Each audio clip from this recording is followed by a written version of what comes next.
Boa tarde a todos e que a paz possa estar nos envolver. Me desculpe um pouquinho a estratégia, a gente é muito grande, né, muito alta e tem que arrumar novas estratégias para a gente crescer um pouquinho, pelo menos fisicamente. Bom, eu estou aqui hoje em substituição ao Rui, que não pôde vir, a minha palestra seria na próxima semana, e para quebrar esse galho a gente está vindo aqui para conversar com vocês. Então, eu vou abordar Fora da Caridade não há salvação. Do capítulo Fora da Caridade não há salvação, o capítulo 15 do Evangelho. E nos diz assim: meus filhos, na sentença Fora da Caridade não há salvação, estão encerrados os destinos dos homens na terra e no céu. Na terra, porque à sombra desse estandarte, eles viverão em paz. No céu, porque os que houverem praticado acharão graça diante do Senhor. O que a gente pode estar entendendo dessas questões? Eu acredito que a maioria de vocês saibam que a palestra de hoje é interativa. Por isso eu gosto de fazer aí embaixo. Mas como o Severino aconselhou que ficasse aqui, eu gostaria que vocês continuassem ainda participando e a gente pudesse estar conversando. Tudo bem?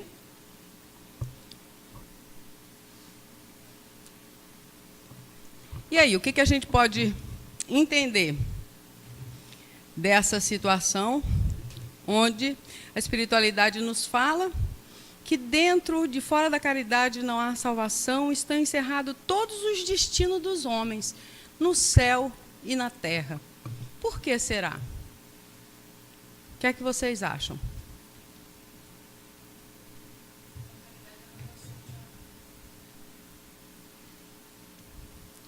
E o que essa doação de amor faz com a gente?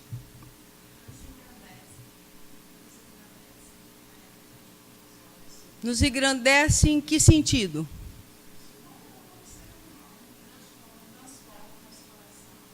Isso. Isso.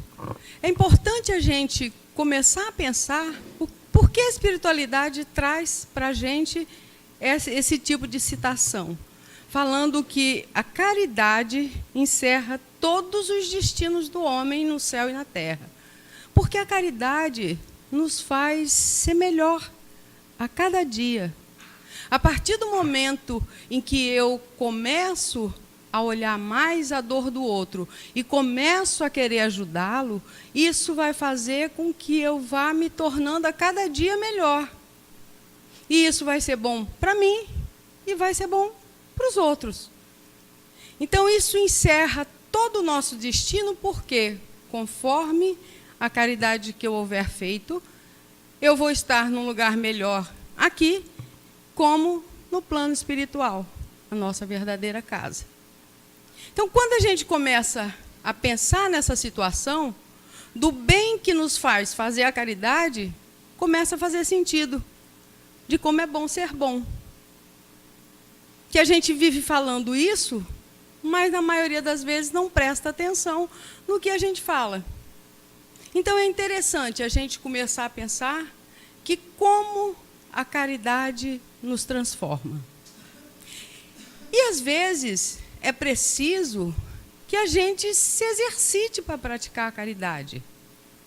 Já vimos de várias encarnações, e às vezes em muitas delas, avarentos, sem conseguir a prática da caridade, e a gente vai ter que aprender aos poucos a fazer isso.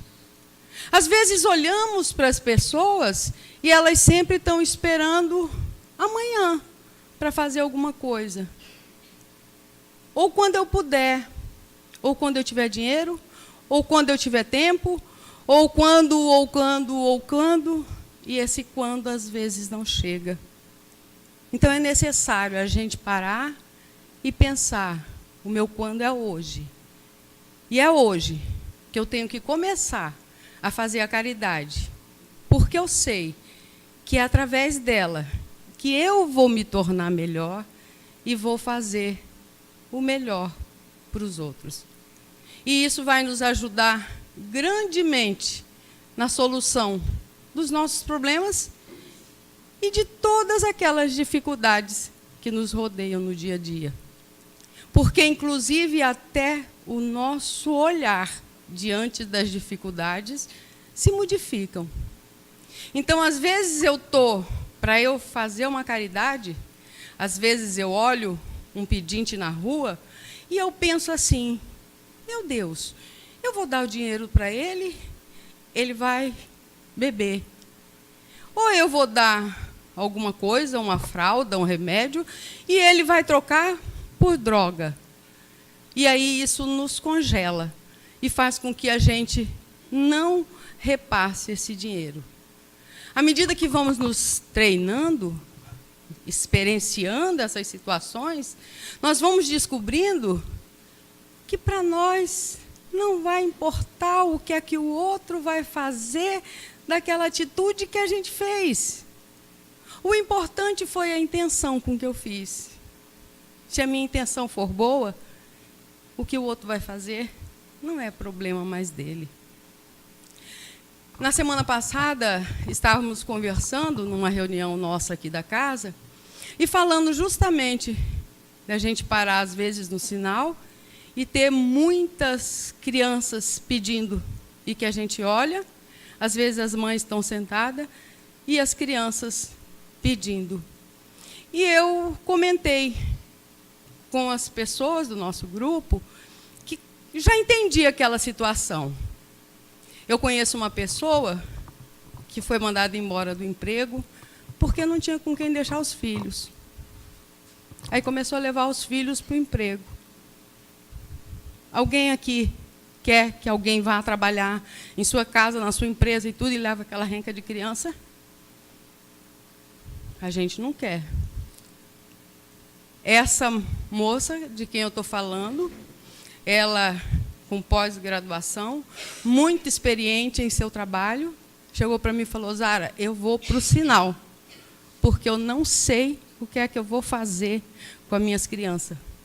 A única maneira de ganhar dinheiro e cuidar deles é no sinal. E quantas vezes a gente olha para essas pessoas no sinal e já fica pensando, em vez de limpar a casa, em vez de fazer alguma coisa, essa pessoa está aqui. E será que tem creche para todo mundo? Será que tem? Será que a gente consegue? Então, o que eu quero dizer é que o importante é que a gente vá treinando a caridade. A gente vá praticando, para que a gente vá sentindo o bem que faz para a gente e o bem que também está fazendo para o outro. Para que a gente comece nas pequenas coisas, para que a gente tenha coragem na prática das grandes coisas. E Joana de Ângeles chama muito a nossa atenção, que a gente está sempre esperando que alguém apareça para a gente fazer a caridade. Joana fala que nós temos que ir atrás para que a gente pratique a caridade. Que a gente não tem que ficar esperando. Vou esperar a hora que alguém chegar aqui, eu ajudo. Mas se não chegar, eu vou ficar aqui, no meu conforto, na minha acomodação, e está tudo bem. E não preciso sair dessa situação, né?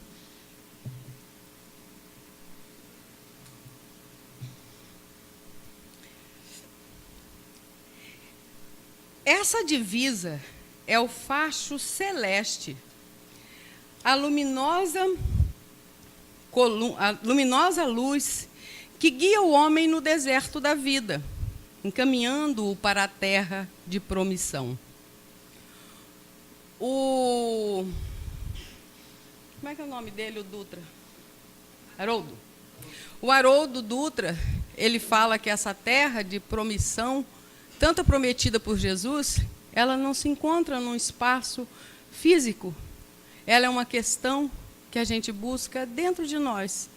E que é o Evangelho que vai nos auxiliar para que a gente consiga chegar nessa terra da promissão. Ela brilha no céu, como a auréola santa, na fonte dos eleitos. E na terra se acha gravada no coração daqueles a quem Jesus dirá: passai à direita, bendito do meu Pai. Reconhecê-los-ei pelo perfume da caridade que espalham em torno de si. O que a gente pode estar entendendo com isso? Será que caridade tem cheiro? O que a gente pensa disso?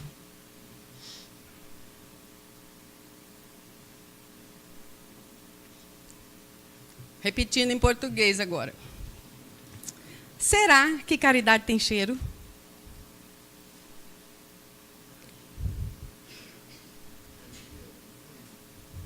Vocês já viram que tem pessoas que às vezes, pessoa, casa, coisas, qualquer coisa que às vezes a gente chega, a gente sente aquela coisa pesada? É esse o cheiro da caridade.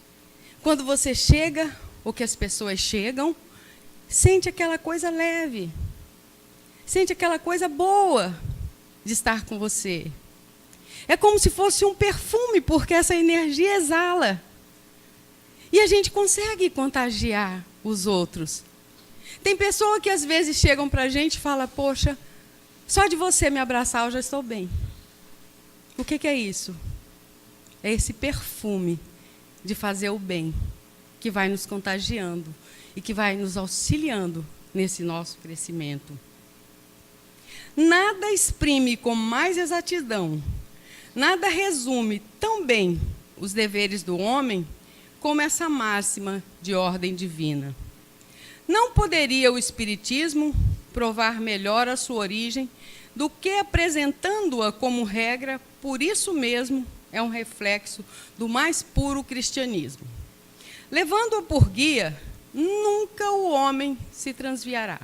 Por que a gente não vai se transviar se a gente pensar em levar a caridade como guia da nossa vida?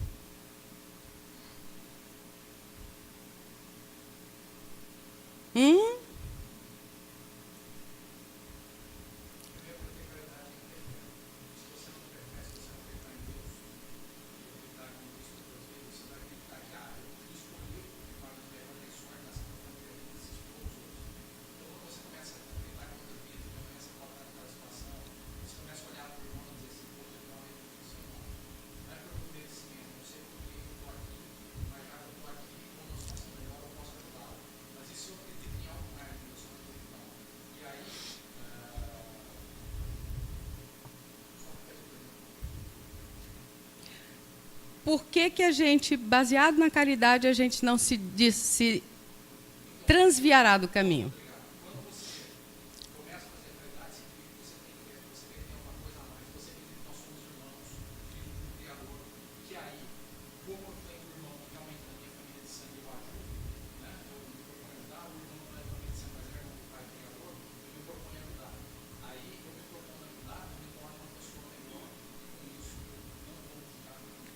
A gente vai se tornar uma pessoa melhor por quê?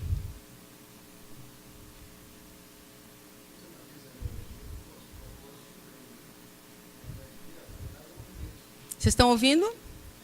Canaliza energia para atividade no bem. Fala, você não ia falar?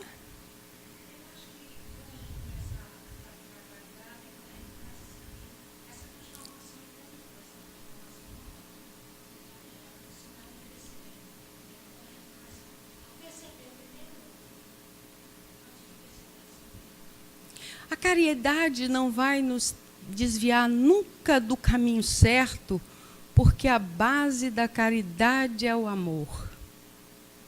E eu vou estar olhando para eu ser caridoso, olhando para o outro e fazendo para o outro o que eu gostaria que os outros me fizessem. E desse jeito não tem jeito para a gente pegar um caminho errado, porque é esse o caminho certo. Essa é a lei de amor. Essa é a lei que vai fazer com que a gente se transforme, com que a gente busque cada vez mais virtudes, se espelhando e auxiliando os outros. E sem esperar estar em condições melhores para poder ajudar. A gente pode estar se ajudando nas condições que a gente tiver. É sempre na proporção de sempre ter alguém que precisa e tem alguém que a gente está precisando. É uma mão lá, outra cá. Dá a mão para quem está atrás e uma mão para quem está na frente. E assim a gente vai caminhando. Dedico-vos assim, meus amigos, a prescrutar-lhes o sentido profundo e as consequências, e descobrir-lhe por vós mesmos todas as aplicações. Submetei todas as vossas ações ao governo da caridade, e a consciência vos responderá. Não só ela evitará que pratique o mal, como também fará que pratique o bem. Porquanto uma virtude negativa não basta, é necessário uma virtude ativa.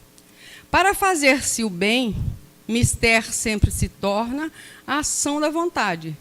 Para não praticar o mal, basta, a mais das vezes, a inércia e a despreocupação.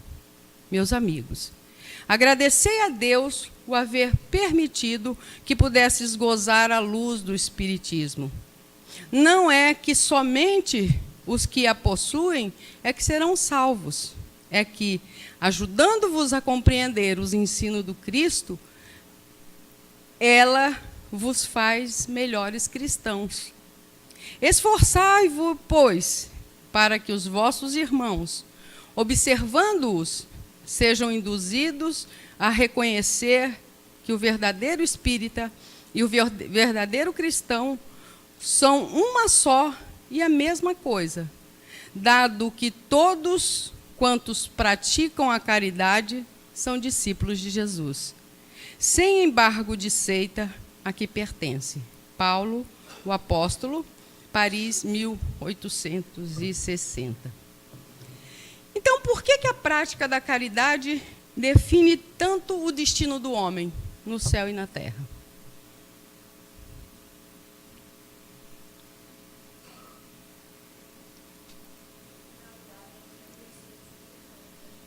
Quem está falando?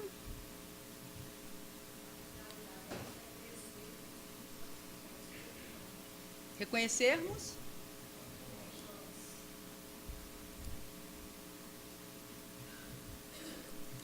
E isso vai fazer com que a gente tenha certeza que estamos no caminho seguro. O caminho que o Evangelho nos indica. Porque, como alguns outros filósofos e autores já falavam, se tudo se acabasse no mundo, em termos de escritura, e a gente ficasse só com as bens-aventuranças, já seríamos felizes. E se ficássemos com uma única lei, que é o que a gente chama no Evangelho da lei áurea, fazer ao outro o que nós gostaríamos que os outros nos fizessem, a gente já resolveria todos os problemas nossos. Talvez alguém olhe e diga, presunçosa Zara, quando pensa que a gente resolveria todos os problemas. Vamos pensar um pouco na nossa vida cotidiana. Quantas vezes a gente briga ou a gente se desentende com as pessoas por falta de paciência, por incompreensão, e, na maioria das vezes, por falta de respeito. Às vezes, cobramos tanto que queremos que os outros nos respeitem, mas não sabemos respeitar os outros. Não sabemos ainda nem respeitar a opinião que o outro tem, que é diferente da nossa. E enquanto a gente não souber se ficar nessa posição, a gente vai estar brigando um com o outro. A gente não vai conseguir se entender. E se a gente começar a pensar que eu gostaria de ser tratado, de tratar o outro como eu gostaria de ser tratado, a nossa visão muda. Em todas as circunstâncias da nossa vida. Se naqueles momentos de raiva a gente parasse um pouquinho e pensasse, se fosse eu naquele lugar, o que eu gostaria que o outro me fizesse? Como é que eu vou fazer isso?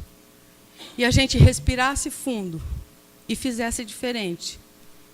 Como seria diferente a nossa vida? Porque na maioria das vezes a gente vai atropelando as situações. E acabamos vendo, em vez de sermos nós os grandes responsáveis pelas nossas vidas, quem é responsável hoje é o estresse. É bem interessante, né? Eu achei lindo esses dias um garotinho de 4 anos, a gente conversando, e ele falou para mim: ah, não, tia, eu estou bravo. Eu falei: mas o que foi? Estou estressado. 4 anos. Está estressado. Que coisa linda. E onde essa criança aprendeu que ela estava estressada?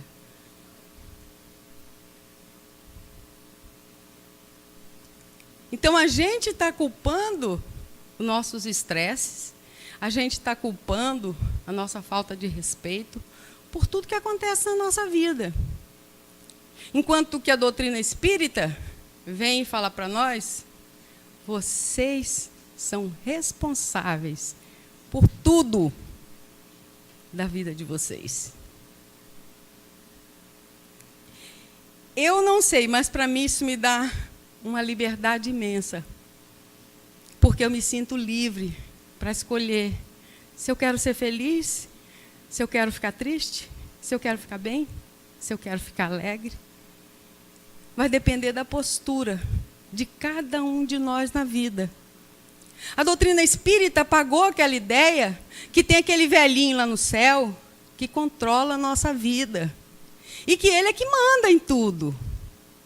A gente sabe com a doutrina espírita que Deus não faz por nós aquilo que nós podemos fazer. Que Deus já nos dá todo necessário para que a gente consiga viver e muito bem. Nós ainda é que não percebemos e continuamos recalcitrantes no nosso erro, porque é muito mais fácil a gente se acomodar do que a gente levantar e se mexer. E eu acho interessante, toda vez que eu falo dessa situação de se acomodar, na minha casa, antes de eu vir embora para cá, na época de chuva, a gente chovia muito lá, e eu tinha muitas plantas na varanda. E tinha um sapo que ele vinha e deitava dentro do vaso das minhas plantas e que ele tomava o vaso inteirinho, ele ficava acomodado assim. E ele não saía de lá por nada. E a chuva parava e secava e ele não saía, porque eu molhava a planta e ele continuava na água. Para ele sair, eu tinha que ir lá e cutucá-lo. E é assim, às vezes, que acontece na nossa vida.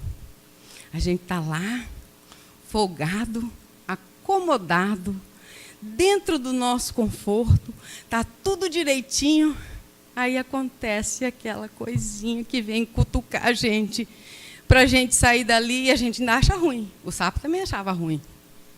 Mas era bom para ele. E é bom para nós. E quando a gente modifica a nossa visão para tentar entender as coisas que estão acontecendo com a gente, para que a gente veja com outros olhos tudo que está acontecendo conosco, a gente muda a maneira de resolver os problemas e as dificuldades que nós temos.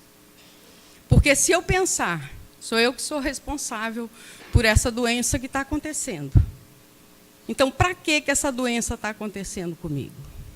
O que é que eu tenho que fazer para que eu consiga resolver essa situação?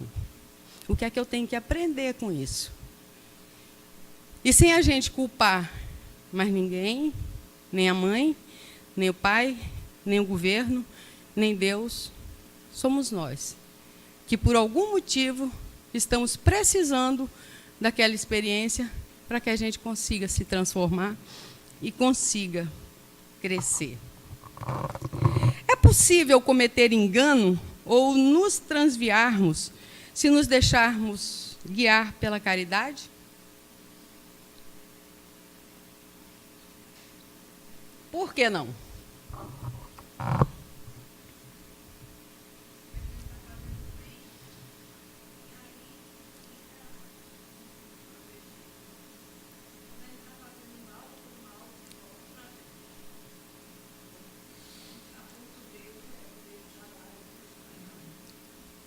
Essa é uma coisa boa da gente pensar em relação à caridade. A caridade, às vezes, nos mostra o quanto nós somos julgadores e condenadores. A gente já julga e condena antes de praticar a caridade. Aí, quando a gente dá um basta nisso, a gente simplesmente faz. E é interessante que quando eu paro de julgar e condenar o outro, eu também paro de julgar e condenar a mim mesmo. Por quê? Porque quando eu me amo, eu também amo o outro. Eu consigo auxiliar o outro. Eu consigo ver o outro com outros olhos.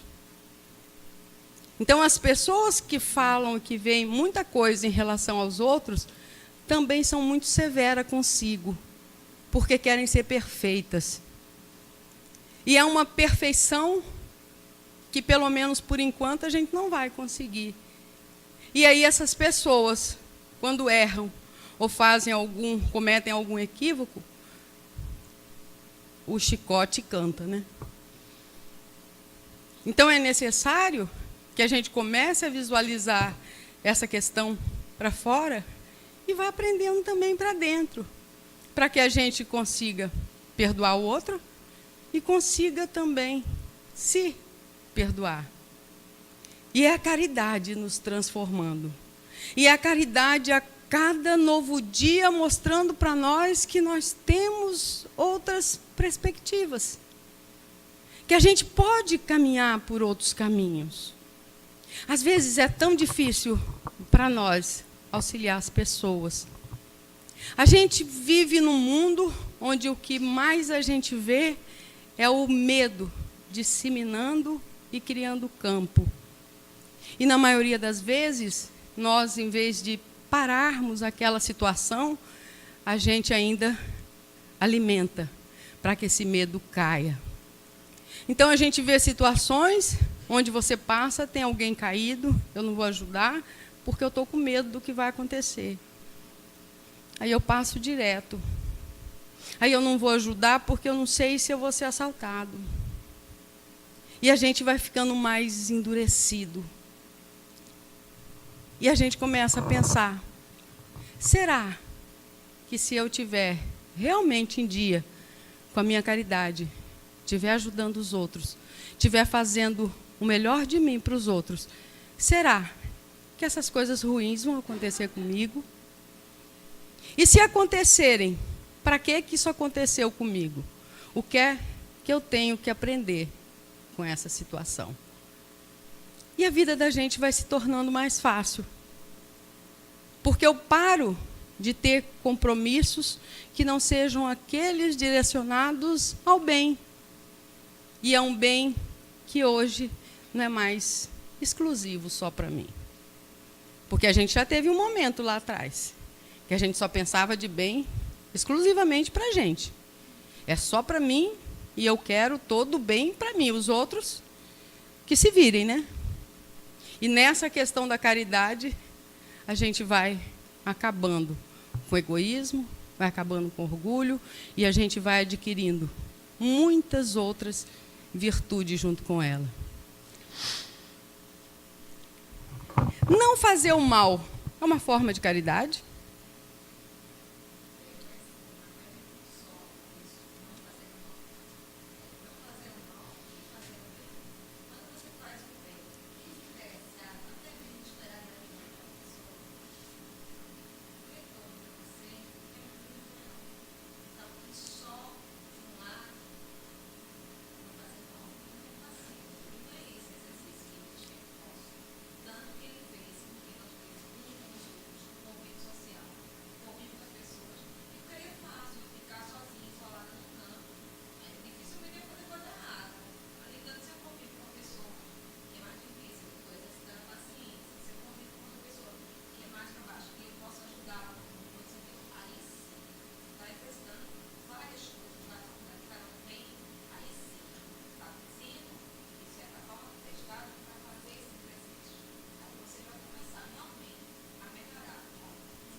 Alguém quer falar mais alguma coisa?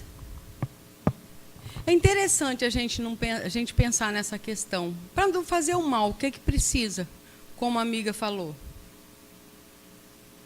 Eu ficar igual o sapo, acomodado lá dentro do vaso.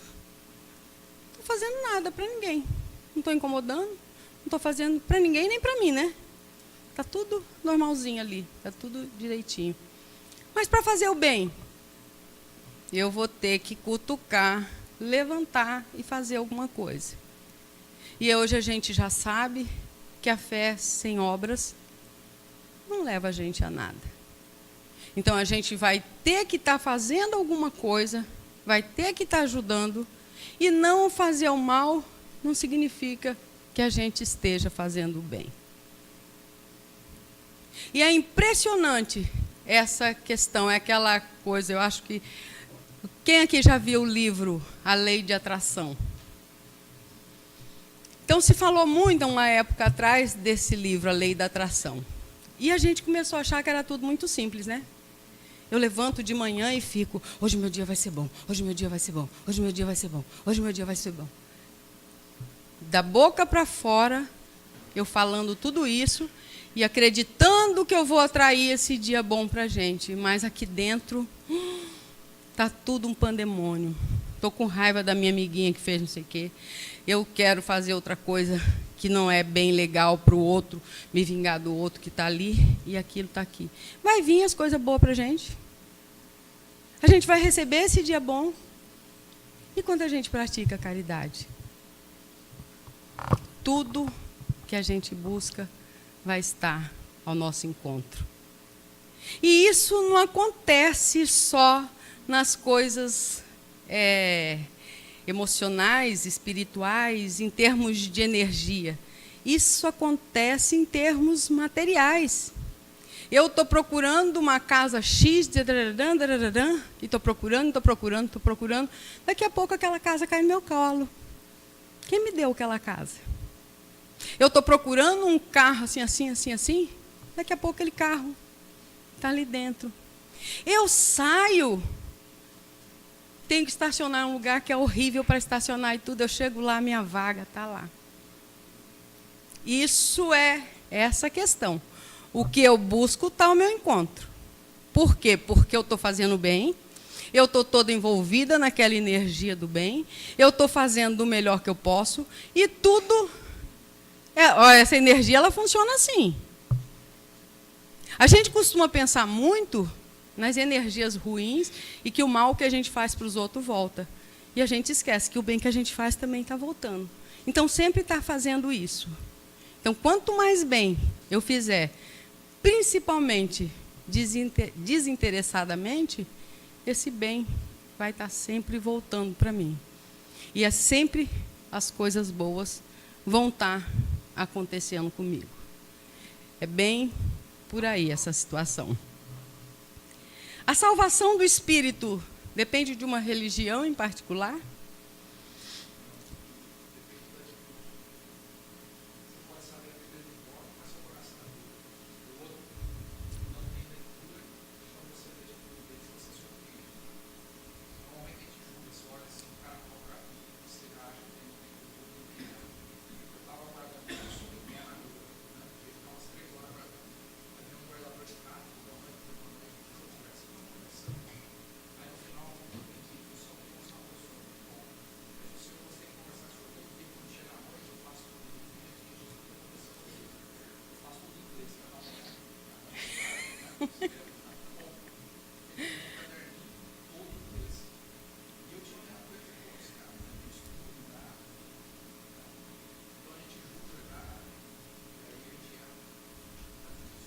E é bom quando a gente quebra a cara, né? Porque a gente toma uma lição de que não pode estar julgando os outros de jeito nenhum.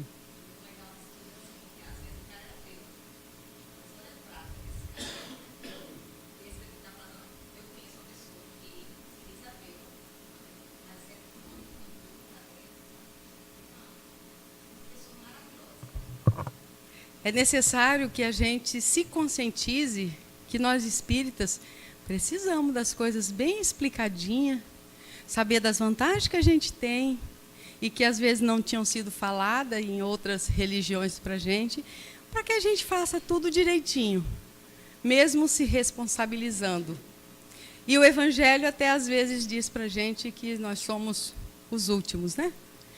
Que são os últimos que estão lá porque a gente veio recalcitrante tanto, porque a gente queria saber o que era Deus, por que era pecado, por que era isso. Aí a doutrina veio. Aí vocês querem saber? Vou ensinar vocês e vou ver se isso vai fazer com que vocês consigam seguir o caminho que a gente está dando. E às vezes a gente olha para uma porção de espíritas e a gente vê que o espírita às vezes se enche, né?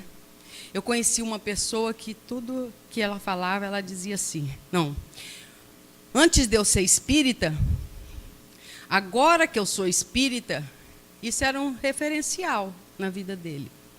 E o que a doutrina estava fazendo em relação a ele? Porque ele não praticava nada que a doutrina falava.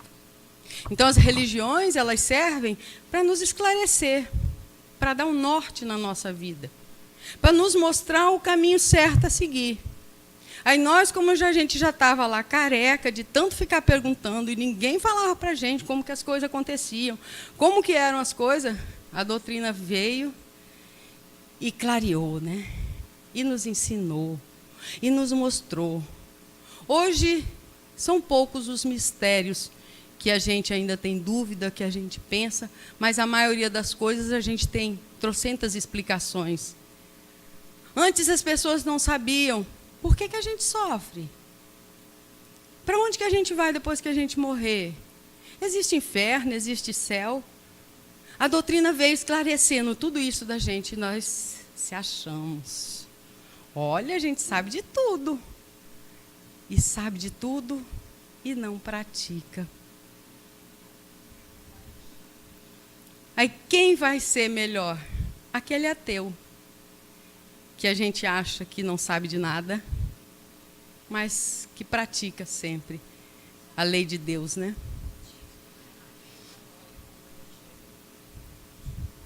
Não vale nada diante dos atos, né?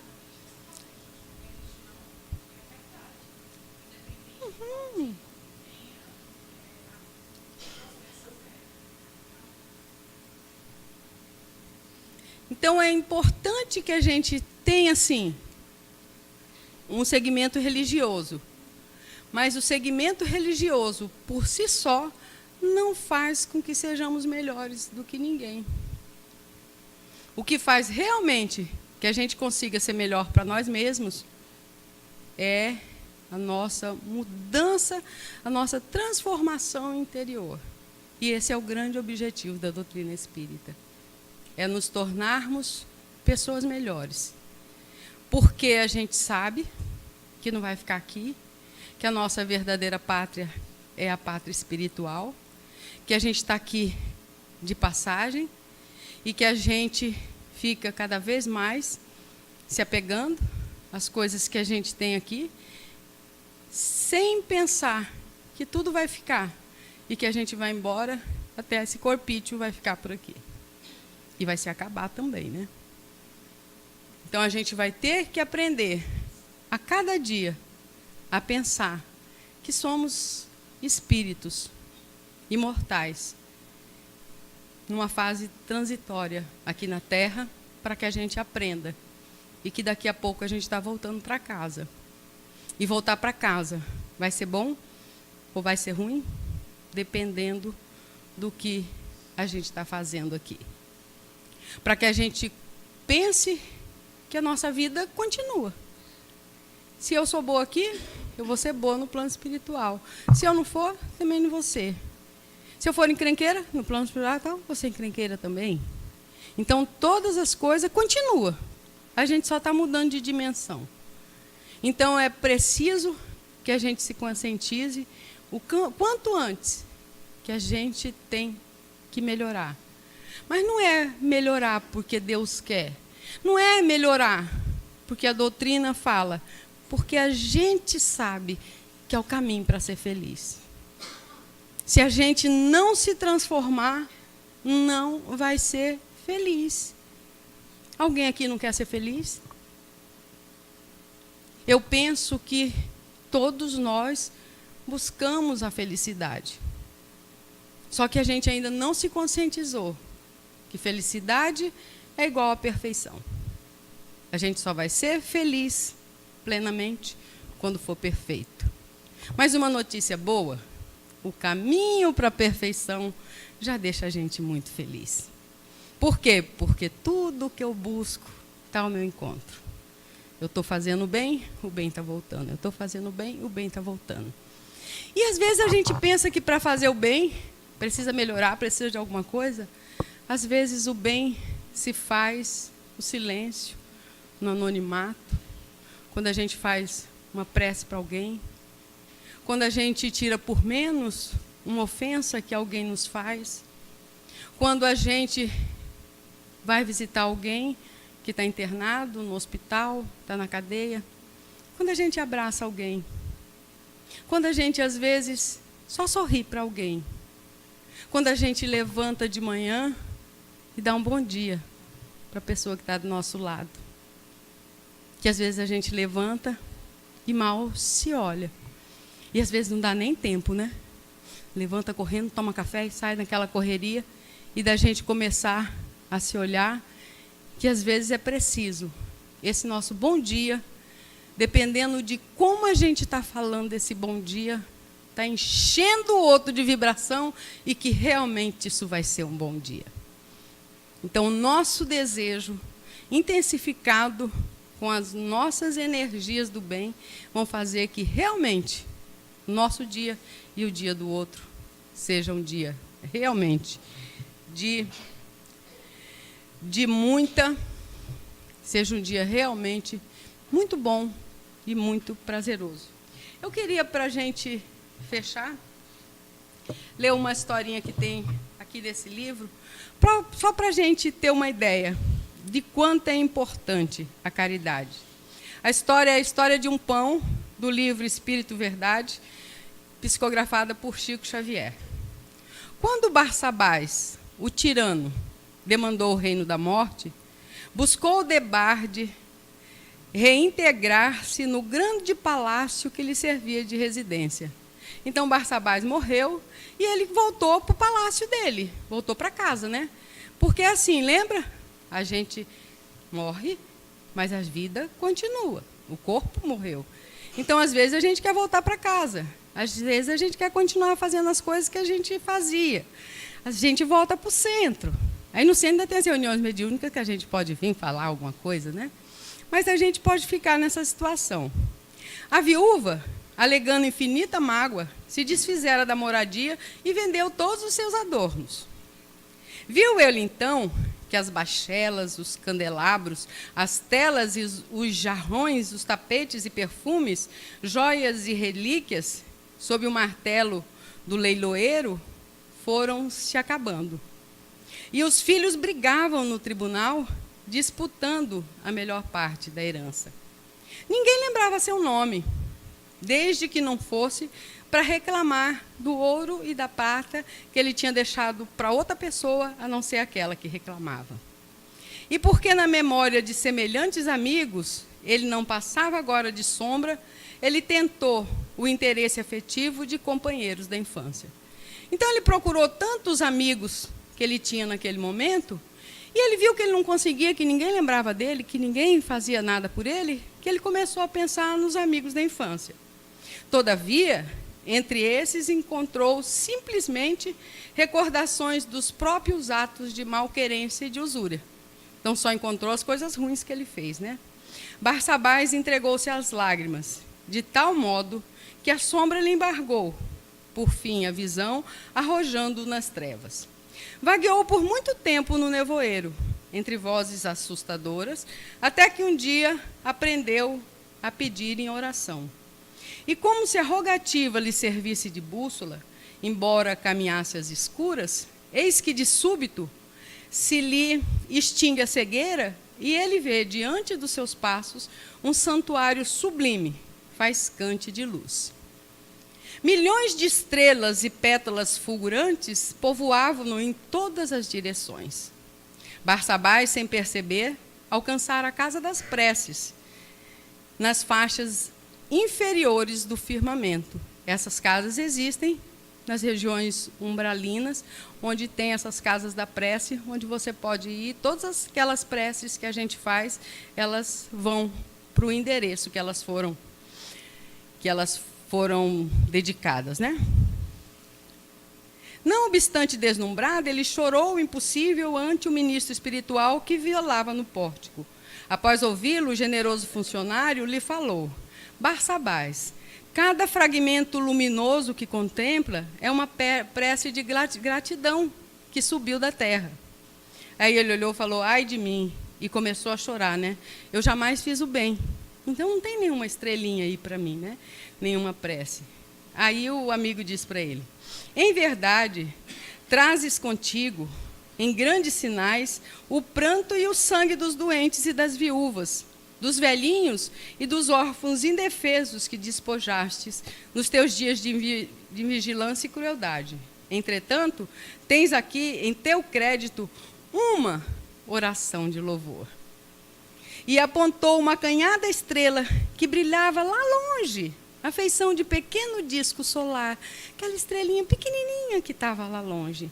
Há 32 anos, disse-lhe o instrutor, deste um pão a uma criança, que te agradeceu, e em prece foi para o Senhor da vida. Chorando de alegria e consultando velhas lembranças, Barsabás perguntou: Jonaquim, o enjeitado? Sim, ele mesmo, confirmou o missionário divino. Segue a claridade do pão que deste, um dia, por amor, e livrar-te-ás, em definitivo, do sofrimento nas trevas. E Barsabás, então, acompanhou o tênue raio de luz, desprendida daquela gota estelar, mas, ao invés de elevar-se às alturas, encontrou-se numa carpintaria humilde, na própria terra. Um homem calejado ali refletia, manumbrando a enxó em pesado lenho. Era Jonaquim, aos 40 anos de idade. Como se estivesse os dois identificados no doce fio de luz, Barsabás abraçou-se a ele, qual viajante abatido, de volta ao calor do lar. Decorrido um ano, Jonaquim, o carpinteiro, ostentava sorridente nos braços mais um filhinho, cujos louros cabelos emolduravam seus belos olhos azuis. Com a bênção de um pão, dada a um menino triste, por um espírito de amor puro, conquistara Barsabás, nas leis eternas, o prêmio de renascer e redimir-se. Irmão X. Isso é para a gente ter ideia de quanto o mínimo de caridade que a gente faz está voltando para nós. Imagine se todos os dias da nossa vida a gente tenha um bom pensamento para o outro. E a gente queira o bem do outro. E faça o melhor que a gente pode. E sempre pensando no bem. Que quando a gente estiver na nossa verdadeira casa, a gente vai ter um chão de estrelas iluminando a nossa caminhada, né? Muita paz para todos.